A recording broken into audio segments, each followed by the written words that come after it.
ہمارے لیے انتہائی مسرت کا مقام ہے کہ مشہور عالم دین حضرت مولانا سید سلمان الحسینی ندوی صاحب تشریف لائے ہیں، ہمارے درمیان تشریف فرمائیں۔ آپ دنیا کی مشہور درسگاہ ندوۃ العلماء، جیسے عرف عام میں ندوہ کہتے ہیں، جو لکھنؤ میں ہے، وہاں کے بڑوں میں سے ہیں، اور خود بھی آپ کا مقام ایک امتیازی مقام ہے دنیا کے تمام علماء کے درمیان۔ تو ہمیں بہت خوشی ہے کہ آپ یہاں تشریف لائے، مولانا یہاں تشریف لائیے، اور آپ حضرات مولانا کو لے کر یہاں پر آئیے۔ یہ فرق میں بات کو سمجھاؤں گا۔ الحمدللہ وکفیٰ وسلام علی عبادہ الذین اصطفیٰ، اما بعد۔ میں رامپور تو بار بار حاضر ہوا، لیکن یہاں میری پہلی مرتبہ حاضری ہو رہی ہے۔ جناب مولانا شمس نوید عثمانی صاحب رحمۃ اللہ علیہ کا جو کام ہے، اس کا پورے ملک میں اعتراف کیا گیا اور ان کی کتابیں پڑھی گئیں، اور اب جس کام کو لے کر جناب عبداللہ طارق صاحب چل رہے ہیں، یہ بنیادی کام ہے، اس لیے کہ جو دین اللہ تعالیٰ کی طرف سے آیا ہے تمام بندوں کے لیے آیا ہے، اور آخری نبی حضرت محمد صلی اللہ علیہ وسلم پوری انسانیت کے لیے بھیجے گئے۔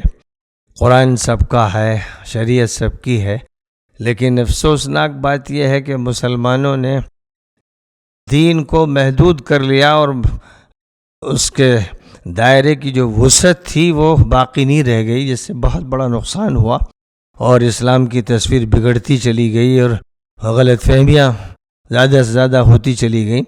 اس لیے یہ ایک ایسا فریضہ ہے جس کو زندہ رکھنا چاہیے، اور قوم کی زبان میں، جیسے قرآن پاک میں فرمایا گیا کہ جس نبی کو بھی ہم نے بھیجا اس قوم کی زبان میں بھیجا، تو جو بھی ہمارے مخاطب ہیں انسانی رشتے اور شہریت کے رشتے کے اعتبار سے، ان کی زبان ہندی ہو، سنسکرت ہو، انگریزی ہو، کوئی سی بھی زبان ہو، ان کی زبان میں بات ہونی چاہیے، اور اللہ کا تعارف ہونا چاہیے، اور اس دنیا کے بعد کون سی دنیا ہے اس کا ذکر ہونا چاہیے، پیغمبروں کا تعارف آنا چاہیے۔ یہ ایک بہت بڑا کام ہے، انبیائی کام ہے۔ الحمدللہ اس کام کو جناب عبداللہ طارق صاحب بڑی خوبی کے ساتھ اور بڑی مہارت کے ساتھ انجام دے رہے ہیں، اور اس کی برکات ظاہر ہو رہی ہیں۔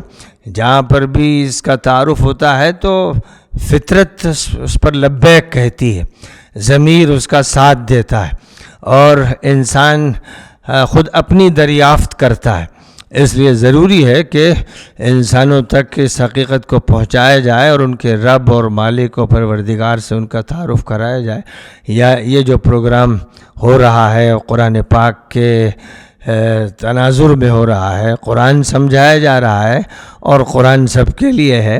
آپ میں سے جو بھی شخص قرآن پاک سمجھ رہا ہے تو اس کا مطلب یہ ہے کہ وہ پوری انسانیت کے لیے پیامبر بن رہا ہے۔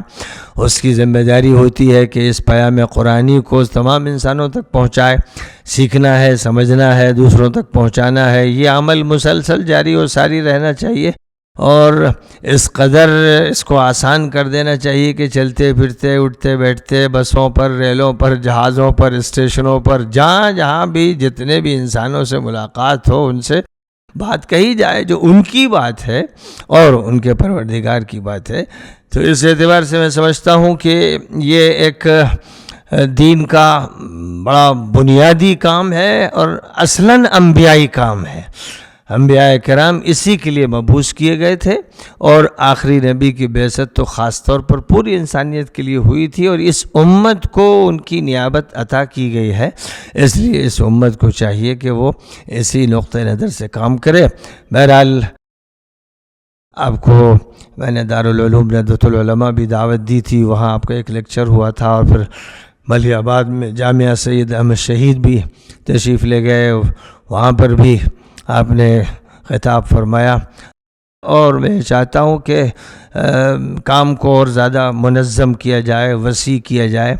رامپور کی سرزمین پر بھی اس کا مرکز اور وسیع ہو اور زیادہ طاقتور ہو، اور تمام لوگوں کا آپس میں رابطہ ہو، جتنے بھی ادارے کام کر رہے ہیں ان سب کا آپس میں رابطہ ہو. پھر اس کے بعد جہاں جہاں بھی جایا جا سکتا ہو، اسکول اور کالج اور یونیورسٹی سے لے کر مندر، معبد اور چرچ اور گردوارہ، اس کے ذریعے بھی، اور پھر جہاں جہاں بھی انسانوں سے ملاقات ہو سکتی ہے ان سب جگہوں پر ان باتوں کے اتنے چرچے اور تذکرے ہوں کہ میڈیا کی جو پیدا کردہ غلط فہمیاں ہیں اور بدگمانیاں ہیں ان کا علاج ہو جائے. کم از کم یہ کہ اگر ہم ان پر غالب ابھی نہیں آ پا رہے ہیں تو ان کا زور توڑ دیں، اس کو کم کر دیں اور صحیح باتیں لوگوں تک منتقل ہوں. اس اعتبار سے میں ابھی تو مراد آباد کے سفر پہ جا رہا ہوں. میں تو چاہتا تھا کہ تفصیل سے آپ کی گفتگو سنوں اور پھر سننے کے بعد اپنے تاثرات بھی ظاہر کروں. پھر اس کے لیے انشاءاللہ کوئی موقع آئے گا.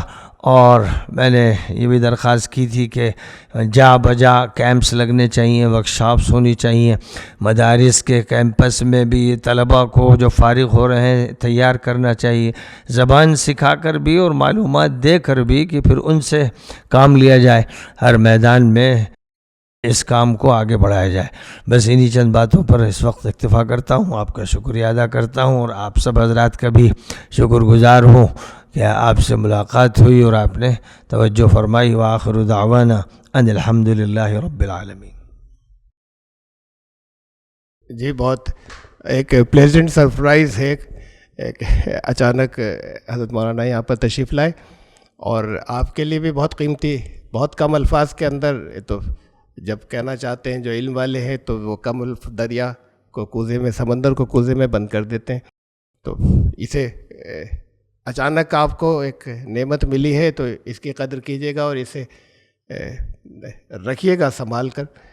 خالی ایسے نہیں ہوا کہ چونکہ تشریف لائے تھے تو آپ سے کہہ دیا اور آپ نے ایسی سرسری طور پر کچھ باتیں سن لی. بہرحال میں آپ کا بہت بہت شکریہ ہے، آپ کا استقبال ہے یہاں پر، اور سفر پر آپ نے فرمایا کہ آگے جا رہے ہیں، میں ابھی معلوم کروں گا. جزاک اللہ خیر، بہت اچھا سا